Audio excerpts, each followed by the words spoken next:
واحد ایک کے لیے لفظ واحد ہے اور اللہ کے لیے یہ لفظ بھی ہے الواحد القہار، لیکن یہ کہ یہاں جو لفظ ہے احد، یکتا، یونیک، اکیلا، تنہا، اور سمد باقی سب کے لیے وہی سہارا ہے۔ سمد اصل میں کہتے ہیں کسی چٹان کو، مضبوط چٹان، کہیں جنگ ہو رہی ہو تو اگر آپ کی پشت پر کوئی مضبوط چٹان ہے تو آپ کا جو پچھاڑا ہے وہ گویا کہ محفوظ ہے، اس حوالے سے آپ یکسو ہو کر سامنے جو ہے اپنی توجہ مرکوز کر سکتے ہیں۔ یہ واقعہ ہوا تھا نا حضرت عمر کے، جب آپ خطبہ دے رہے تھے مسجد نبوی میں جمعے کا خطبہ، تو شام کا جو میدان جنگ ہے وہ حضرت عمر کے سامنے اللہ تعالیٰ نے رکھ دیا، اور وہاں حضرت ساریہ رضی اللہ تعالیٰ عنہ جو کہ کمانڈر تھے، ان سے غلطی ہو رہی تھی، انہوں نے غلط جگہ پر اپنی جو ہے پوزیشن لی تھی، تو حضرت عمر وہی کہتے ہیں خطبے میں، یا ساریہ تو الی جبل، اے ساریہ کیا غضب کر رہے ہو، اس پہاڑ کی طرف ہو جاؤ۔ انہوں نے وہ آواز سنی اور اپنی پوزیشن بدلی اور اللہ نے کامیابی دی۔ تو یہ جو چٹان ہوتی ہے یہ در حقیقت سہارا بنتی ہے، اور اسی طریقے سے کسی بہت بڑا سردار ہو کسی مجمع کے اندر اور سب کی توجہ اسی کی طرف ہوگی، جو بھی بیٹھا ہے اس محفل کے اندر وہ گویا کہ ان کا قبلہ و کعبہ بن کر بیٹھا ہوا ہے، تو اسے بھی سمت کہتے ہیں۔ تو اس معنی میں گویا کہ وہی رشتہ ہے کہ اللہ خود تنہا، اکیلا، یکتا ہے، یونیک پرسن، اور باقی جو بھی ہے ماسو اللہ اس کو تھام کر رکھنے والا ہے۔ یہ دو جو اسماء ہیں اللہ تعالیٰ کے، ان کے بارے میں یہ حدیث آپ کو اس کتاب کے میں مل جائے گی کہ حضور نے فرمایا کہ اللہ تعالیٰ کا ایک اسم اعظم ہے کہ اس کے حوالے سے جب کوئی دعا کی جاتی ہے تو وہ ضرور قبول ہوتی ہے، لیکن حضور نے یہ نہیں بتایا کہ وہ کون سا ہے۔ نشاندہی کر دی وہ قرآن کی 3 سورتوں میں ہے، سورہ بقرہ میں ہے، سورہ آل عمران میں ہے اور سورہ طٰہٰ میں ہے۔ یہ بالکل ایسے ہی ہے جیسے رمضان میں لیلۃ القدر ہے، اور وہ لیلۃ القدر خیر من الف شہر، تعین کے ساتھ نہیں بتایا، البتہ یہ کہ رمضان میں ہے تلاش کرو، پورے رمضان کی راتیں جا کر گزارو۔ اگر تمہیں معلوم ہو لیلۃ القدر کتنی قیمتی ہے تو اس کے لیے 30 راتیں جاگنا کوئی بڑی بات تو نہیں، جبکہ وہ 1000 سال سے افضل ہے۔ اچھا یہ نہیں تو چلو 10 دن آخری عشرے میں تلاش کرو، چلو اور کمی کر دیتے ہیں، آخری عشرے کے جو طاق راتیں ہیں اس میں تلاش کرو، لیکن یہ تعین سے نہیں بتایا، لیکن یہ کہ کچھ ایسے اشارے 27ویں شب کے بارے میں گمان غالب ہے لوگوں کو، لیکن حضور نے نہیں بتایا صراحت کے ساتھ۔ بالکل وہی معاملہ یہاں ہے کہ حضور نے یہ فرما دیا کہ اس میں اعظم ایک ہے اللہ کا، جس کے حوالے سے جو دعا کی جائے گی لازماً قبول ہوگی، اور وہ 3 صورتوں میں۔ اب اس کی تحقیق کی ہے تو وہ یہ نام ہے، یہ 2 الفاظ، 2 نام اللہ کے اس طرح جڑ کر بریکٹ کی حیثیت سے سورہ بقرہ میں ہے، وہ تو ہم پڑھ رہے ہیں اس وقت، سورہ آل عمران کی پہلی آیت میں ہے، دوسری آیت میں، پہلی آیت کو الف لام میم حروف مقطعات پر مشتمل ہے، لیکن دوسری آیت میں یہ دونوں ہیں، اور پھر سورہ طٰہٰ میں الحی القیوم۔ اس الحی اور القیوم میں ایک تو بات یہ نوٹ کیجئے کہ اللہ تعالیٰ کی چونکہ صفات کے بارے میں یہاں توحید صفاتی کا بیان تفصیل سے ہوگا، تو دیکھیے ہماری ایک مجبوری ہے، کمزوری ہے، ہماری ایک محدودیت ہے، لیمیٹیشن ہے۔ ہماری زبان میں وہی الفاظ بطور صفت استعمال ہوتے مخلوق کے لیے بھی، انسانوں کے لیے بھی اور اللہ کے لیے بھی۔ اللہ بھی عالم ہے، بندے بھی عالم ہوتے ہیں، علامہ بھی ہوتے ہیں۔ علام الغیوب وہ ہے، تو علامے تو یہاں بے شمار ہیں، بلکہ سیالکوٹ تو ایک ایسا شہر ہے وہاں سے جو نکلتا ہے علامہ ہوتا ہے، بہت سی جگہ ایسی بھی ہیں۔ بہرحال علامہ ایک ڈگری بھی تھی، بھاولپور یونیورسٹی جب ہوتی تھی اسلامی یونیورسٹی، ابھی جبکہ وہ پرانا دور تھا تو نہیں ہے، تو وہاں علامہ ڈگری تھی، وہاں سے جس کو ڈگری مل گئی وہ علامہ ہے۔ ہمارے علامہ شبیر احمد بخاری جو ہے، جو ابتدائے خلافت میں ان کی نظمیں اور نعتیں شائع ہوتی رہتی، وہ علامہ اس اعتبار سے ہے کہ بھاولپور کی جو جامعہ عباسیہ کہلاتی تھی وہ یونیورسٹی، تو اس کی ڈگری تھی علامہ۔ لیکن یہ کہ 3 چیزوں کا ذہن میں اپنے پوری طریقے سے استحضار رکھیے، جب کوئی صفت اللہ کے لیے استعمال ہوگی تو اس میں 3 چیزیں ہوں گی، اور جب وہی صفت بندوں کے لیے یا مخلوق میں سے کسی کے لیے ہوگی تو ان 3 کے برعکس چیزیں ہوں گی۔ وہ 3 چیزیں کیا ہیں؟ اللہ کی ذات بھی اپنی ہے، کسی اور نے نہیں بنائی ہے، اسی طرح اس کی صفات بھی ذاتی ہے، کسی اور کی عطا کردہ نہیں ہے، نمبر 1۔ جبکہ جملہ مخلوقات میں جو بھی صفات ہے وہ اللہ کی عطا کردہ ہے، ان کا وجود بھی اللہ کا عطا کردہ ہے، ان کی صفات بھی اللہ کی عطا کردہ ہے۔ نمبر 2، اللہ کی ذات لا متناہی، اسی طرح اس کی صفات بھی لا متناہی، اینڈ لیس، لمٹ لیس، ہر شے کا جاننے والا، ہر شے پر قادر۔ یہ اب ہمارے پاس ہر کے سوا کارنر ہے نہیں، لیکن یہ کہ ما سوا کا معاملہ یہ نہیں ہے، تمام صفات، ان کی ذات بھی محدود، صفات بھی محدود۔ نمبر 3، اللہ کی ذات بھی قدیم، صفات بھی قدیم، ہمیشہ سے، ایسا نہیں ہے کہ پہلے کوئی چیز نہیں تھی بعد میں آ گئی۔ جیسے ہمارا علم کیا ہے، پہلے تو جب ہم اپنی ماؤں کے پیٹ سے پیدا ہوئے تو کوئی علم ہمارے پاس نہیں تھا، یہ سارا اکتسابی علم ہے نا جو ہمیں حاصل ہوا ہے۔ لیکن یہ کہ اللہ تعالیٰ کا علم ذاتی ہے اور ہمیشہ سے، وہ حادث نہیں ہے، جبکہ ما سوا اللہ جو بھی ہو انبیاء ہوں، فرشتے ہوں، رسول ہوں، اولیاء اللہ ہوں، کیسے قائم؟ ان کی جو بھی صفت ہے وہ حادث ہے، ان کا وجود بھی حادث، ان کی صفات بھی حادث۔ یہ آج کی گڑبڑ ہے، اس کا کہاں گیا ہوں؟ یہ ڈھیلا ہو گیا ہو گیا، مطلب کیا مسئلہ ہے؟ تو میں عرض کر رہا تھا کہ اللہ تعالیٰ کی ذات قدیم، صفات بھی قدیم، باقی سب کی ذات حادث، صفات بھی حادث۔ اللہ کی ذات مطلق، لا متناہی، لمٹ لیس، صفات بھی لمٹ لیس، ما سوا کی صفات بھی، ذات بھی لمیٹڈ، مقید، محدود۔ اسی طریقے سے اللہ کی صفات ذاتی اور ما سوا کی عطائی، مثلا الحی ہے، زندہ، ہم بھی زندہ ہیں، لیکن ہماری زندگی مستعار ہے، حیات مستعار کہتے ہیں اسے، اللہ نے دی ہے، ہماری اپنی نہیں ہے۔ دائی حیات آئے، قضا لے چلی چلے، اپنی خوشی سے آئے نہ اپنی خوشی چلے، یہ تو عطا کردہ ہے، مستعار ہے، حیات مستعار، اللہ کی حیات ذاتی ہے۔ پھر ہماری حیات بڑی محدود ہے، اللہ کی لا محدود ہے۔ ہماری حیات میں ضعف ہے، غذا نہ ملے تو مزمحل ہو گئے، تھک گئے تو مزمحل ہو گئے، نیند آئی اونگ گئے تو غافل ہو گئے۔ اللہ کی حیات ان تمام ضعفوں سے، تمام احتیاجات سے ماورا مبرہ منزہ اعلیٰ ارفع، یہ ہے اللہ کی ذات، اللہ کی حیات ہے۔ زندہ ہم بھی ہے، زندگی کا لفظ جو ہے وہ تو گویا کہ مشترک ہے، لیکن الحی، زندہ جاوید ہستی، ہمیشہ ہمیشہ زندہ رہنے والا، لا یموت ابدا ابدا، اس کے لیے کہیں فنا نہیں ہے، موت نہیں ہے، ہمیشہ قائم رہنے والا۔ وَيَبْقَى وَجْهُ رَبِّكَ ذُو الْجَلَالِ وَالْإِكْرَامِ، باقی رہنے والا جو ہے وہ تو اللہ ہی کا چہرہ ہے۔ اس حوالے سے الحی، البتہ قیوم، قائم رکھنے والا، ما سوا جو بھی کچھ ہے کائنات، یونیورس یا تمام مخلوقات، فرشتے، انسان، انسانوں میں انبیاء، اولیاء، جو بھی ہے، اس سب کو کا وجود اللہ کے قائم رکھنے سے قائم ہے۔ بلکہ بڑی پیاری بات ہے جو مولانا مناظر حسن گیلانی نے بیان کی ہے، ان کی چھوٹی سی کتاب ہے جو فلسفہ اور علم کلام کے اعتبار سے ہے تو بڑی چھوٹی لیکن بہت قیمتی کتاب ہے، الدین القیم۔ اس میں اللہ کی تخلیق کا ایک تصور انہوں نے دیا ہے کہ جیسے آپ تصور کیجئے، اگر آپ نے تاج محل دیکھا ہوا ہے تو تاج محل کا تصور اپنے ذہن میں لائیے، آ جائے گا، یا کسی نے مینار پاکستان دیکھا ہوا ہے لاہور کا، اس کا تصور آ جائے گا، لیکن یہ تصور جو ہے آپ کے ذہن کے اندر ہے، اس کا اپنا کوئی وجود نہیں ہے۔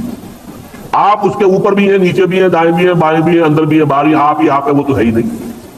اور نمبر 3، اس کا وجود آپ کی توجہ پر قائم ہے، توجہ ہٹی وجود خلاص۔ اسی طرح یہ کائنات جو ہے، اس کا اول و آخر، ظاہر و باطن سب اللہ ہے، اللہ ہی اللہ ہے، وہ الاول والآخر والظاہر والباطن۔ اور نمبر 2 یہ کہ اس کی توجہ ہے کہ جو اس کائنات کو تھامے ہوئے ہے، ایک لحظے کے لیے توجہ ہٹے، یہ نسیہ منسیہ ہو جائے، اس کا وجود ہی نہیں رہتا۔ شیخ احمد سرہندی رحمۃ اللہ علیہ نے اس کو لکھا ہے، این صنعت باری تعالی است کہ معدوم را موجود می نمائند، یہ اللہ کی خلاقی اور صنعائی ہے، جو شے اصل میں معدوم ہے اسے موجود کر کے دکھا دیا ہے۔ حقیقت کے اعتبار سے کل کائنات اور کون و مکان معدوم کے نزدیک۔ یہ جو تعلق ہے الحی، خود بخود قائم، زندہ جاوید اور باقی سب کو قائم رکھنے والا، بالکل یہی ربط و تعلق ہے احد اور صمد ہے۔ قل هو اللہ احد اللہ الصمد، کہو کہ اللہ ایک ہے، نہیں، یہ ترجمہ غلط ہو جائے گا، اللہ ایک ہے نہیں، اللہ اکیلا ہے۔ ایک کے بعد تو 2 اور 2 کے بعد 3، وہ تو پھر ایک سلسلہ ہے، وہ تو آغاز گنتی کا ایک ہے، لیکن اللہ اکیلا ہے، یکتا ہے۔ اکیلے کا مفہوم کچھ اور ہوتا ہے اور ایک کا مفہوم کچھ اور ہے۔ قل هو اللہ، باقی کل کائنات کے لیے وہ سہارا ہے، اسی کے بل پر قائم ہے۔ الاحد الصمد، قل هو اللہ احد اللہ الصمد الحی القیوم۔ یہ در حقیقت اسم اعظم، وہ آپ حدیث پڑھ لیں گے اس کتابچے میں، کہ گمان غالب یہ ہے کہ یہی اسم اعظم ہے۔ یہی وجہ کہ آپ نے بعض شاید اللہ والوں کو دیکھا ہو جن کی زبان پر اکثر و بیشتر ذکر الہی جاری رہتا ہے، تو یہ ذکر خاص طور پر ہوتا ہے، یا حی یا قیوم برحمتک نستغیث، یا حی یا قیوم برحمتک استغیث، یا حی یا قیوم برحمتک استغیث۔ اے حی قیوم، میں تیری رحمت کی دہائی دیتا ہوں، فریاد کرتا ہوں، تیری رحمت کا سوال کرتا ہوں۔ تو حی و قیوم جو ہے گمان غالب ہے کہ اللہ کا اسم اعظم ہے۔ الحی القیوم لا تاخذہ سنۃ ولا نوم، اس کی وضاحت میں پہلے کر چکا ہوں۔ ہماری حیات میں اونگ بھی آ جاتی ہے، غافل ہو گئے، نیند بھی آتی ہے۔ اللہ کو نہ اونگ لاحق ہو سکتی ہے اور نہ نیند۔ لہو ما فی السماوات و ما فی الارض، اب یہ تیسری بات آئی ملکیت تامہ ہر شے کی صرف اس کے لیے. ادھر سمجھ لیجئے توحید کی کرولریز ہے. جیسے ایک کرولری کیا ہے توحید کی؟ ہم نے اسے عقیدے کی بات بنا دیا ہے نا، جبکہ علامہ اقبال کہتے ہیں کہ اس سے بڑا فلسفیانہ فکر اور کوئی نہیں ہے. زندہ قوت تھی زمانے میں یہ توحید کبھی، اور اب کیا ہے فقط ایک مسئلہ ہے علم کلام. علم کلام کا مسئلہ بن گیا ذات و صفات کا. ہیں صفات ذات حق حق سے جدا یا عین ذات؟ امت مرحوم کی ہے کس عقیدے میں نجات؟ لگے رہو بحثوں کے اندر. وہ جو اصل شے تھی انقلابی نظریہ کہ توحید کی ایک کرولری کیا ہے؟ حاکم حقیقی صرف اللہ. الا لہ الملک ان الحکم الا للہ. انسان کے لیے خلافت ہے، حاکمیت نہیں. حاکمیت کی نفی، ٹوٹل نیگیشن. پرسنل بھی، کلیکٹیو بھی، ماسٹرز کی بھی، سب کی کسی کی حاکمیت نہیں. دوسری کرولری ملکیت تامہ صرف اللہ کے لیے ہے. انسان کے پاس امانت ہے جو کچھ ہے، ملکیت نہیں ہے. ای امانت چند روزہ نزد ماس، در حقیقت مالک ہر شے خداس. میرے وجود سے باہر اگر کوئی شے ہے، کوئی چارپائی ہے جس پر میں سو جاتا ہوں، کوئی اور کوئی کوٹھڑی ہے، کوئی مکان ہے، کوئی جھونپڑی ہے، کوئی محل ہے، وہ تو بہت دور کی بات ہے. میرا اپنا وجود، میرا جسم امانت ہے میرے پاس اللہ کی. میرا یہ ہاتھ امانت ہے میرے پاس اللہ کی. میری یہ آنکھیں، میرا یہ دماغ، میری یہ ساری صلاحیت امانت ہے میرے پاس اللہ کی. یہ ہے وہ تصور. ای امانت چند روزہ نزد ماس. اور وہ میں کون ہوں؟ وہ تو وہ انا ہے، وہ روح ہے، وہ سیلف ہے، جو کہ جس کے حوالے اس وقت یہ جسم کر دیا گیا ہے کہ اس کے ذریعے سے کماؤ جو کمانا ہے. نیکی کمانی ہے تو نیکی کماؤ، بدی کمانی ہے بدی کماؤ. یہ تو تمہیں اعضاء و جوارح دے دیے گئے، تمہارا اصل وجود تو وہ ہے. لہذا اس کے ذریعے سے تم نیکی یا بدی کما سکتے ہو. اللہ اللہ خیر سمجھا. لیکن یہ امانت ہے. ملکیت سمجھو گے مارے گئے. ملکیت کا مطلب کیا ہوتا ہے؟ میں جیسے چاہوں استعمال کروں. امانت کا مطلب کیا ہے؟ مالک کی مرضی کے مطابق استعمال. یہی فرق ہے زندگی کا. یہی کفر میں اور اسلام میں فرق تو یہی ہے. اگر آپ نے اپنے وجود کو اور جو کچھ آپ کے پاس ہے اسے اللہ کی ملکیت سمجھا اور اپنے پاس امانت، اسی میں آپ کا بیڑا پار ہو جائے گا. اگر آپ نے اس میں سے کسی شے کو بھی اپنی ملکیت سمجھ لیا، بیڑا غرق ہو جائے گا. لہو ما فی السماوات و ما فی الارض. آسمانوں میں اور زمین میں جو کچھ ہے اسی کا، ملکیت اسی کی ہے. من ذا الذی یشفع عنده الا باذنہ. اب وہ آ گیا شفاعت کا مسئلہ. پہلے تو یہاں پر نوٹ کیجئے کہ انداز کیا ہے. من ذا الذی یشفع عنده الا باذنہ. کون ہے وہ جو شفاعت کی جرات کر سکے اس کی جناب میں مگر اس کی اجازت سے. پہلا انداز جو ہے وہ بڑا پھر چیلنجنگ ہے. کون وہ جو یہ سمجھتا ہو کہ اسے یہ اختیار حاصل ہے، جو سمجھتا ہو کہ اسے وہ زور حاصل ہے، وہ قوت حاصل ہے کہ اس کی بنا پر اس کی سفارش مانی جائے؟ کوئی نہیں ہے اس کائنات کے اندر. کس نہ باشد. من ذا الذی یشفع عنده. کون ہے وہ جو شفاعت کر سکے اس کی جناب میں؟ الا باذنہ. استثناء آ گیا. ہاں اس کی اجازت سے. اب اس کو نوٹ کر لیجئے چونکہ ہمارے ہاں یہ مسئلہ ہے، بڑا اختلافی مسئلہ ہے. اس کی حقیقت کیا ہے؟ دیکھیے پہلی بات تو میں نے آپ سے عرض کی کہ 3 دفعہ کی ایبسولوٹ نیگیشن کے بعد، کیٹیگوریکل نیگیشن کے بعد یہاں اس بات آیا ہے. 3 دفعہ میں گنوا چکا ہوں. سورہ بقرہ کا 6واں رکوع، سورہ بقرہ کا 15واں رکوع، پھر اس سے ایک آیت پہلے لا خلۃ ولا شفاعۃ پھر آیا. اور پھر یہاں بھی انداز جو ہے بڑا پرجلال. من ذا الذی یشفع عنده الا باذنہ. استثناء جو ہے اس کو بمقابلہ اس نفی کے اگر تولیں گے تو یہ بہت کمزور ہے اس کیٹیگوریکل ڈینائل کے مقابلے میں. نمبر 2 باذن نہیں. اصل میں شفاعت کہتے کسے؟ شفا کہتے ہیں دوہری ہے. وتر والشفع والوتر. یہ وتر جو ہے 3 نمازیں پڑھتے، 3 رکعت پڑھتے وتر ہے، اور 2 پڑھتے ہیں. یہ شفا یہ ہے کہ کسی کی درخواست کے ساتھ آپ بھی اپنی درخواست شامل کر کے اسے دوہرا بنا دیں. کوئی شخص معافی مانگ رہا ہے اللہ سے، اے اللہ مجھے معاف فرما دے، اللہم اغفر لی. آپ بھی کہیں اے اللہ معاف فرما دے اس کو، اللہم اغفر لہ. یہ شفاعت ہے. زندگی میں شفاعت ہوتی ہے، ہم کرتے ہیں، مردوں کے لیے کرتے ہیں، زندوں کے لیے کرتے ہیں. تو شفاعت اس معنی میں کہ دعا کی جائے، اے اللہ اس کو معاف فرما دے، اے اللہ اس پر رحم فرما. کوئی شخص اپنے لیے رحم مانگ رہا ہے، ہم بھی دعا کریں. البتہ دعا میں فرق ہوگا. کہیں کسی کے لیے نبی دعا کرے، جیسا کہ قرآن مجید میں آتا ہے کہ یہ منافق لوگ اگر جب ان سے خطا ہو گئی تھی، اگر یہ حاضر ہوتے حضور کی خدمت میں اور وہ خود بھی اللہ سے استغفار کرتے، واستغفر لهم الرسول، اور رسول بھی استغفار کرتے، لوجدوا اللہ توابا رحیما، تو وہ پاتے کہ اللہ تو توبہ کو قبول فرمانے والا اور رحم فرمانے والا.